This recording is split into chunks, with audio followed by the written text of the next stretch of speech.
যারা আল্লাহর উপর ঈমান আনে, আল্লাহ তাআলাই হচ্ছেন তাদের সাহায্যকারী বন্ধু।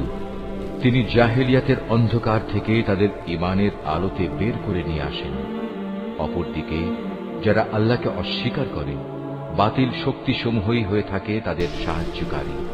তা তাদের দিনের আলোক থেকে কুফরির অন্ধকারের দিকে নিয়ে যায়। এরাই হচ্ছে প্রকৃতপক্ষে জাহান্নামের অধিবাসী। সেখানে তারা চিরদিন থাকবে। এসব নির্বোধ লোকেরা বলে, জাহান্নামের আগুন কখনোই আমাদের স্পর্শ করবে না। একান্ত যদি করেও তা হবে নির্দিষ্ট কয়েকটা দিনের জন্য মাত্র। হে নবী, তুমি তাদের বলো, তোমরা কি আল্লাহর কাছ থেকে এমন কোন প্রতিশ্রুতি আদায় করে নিয়েছ? আল্লাহ তাআলা তো কখনো তার প্রতিশ্রুতি ভঙ্গ করেন না।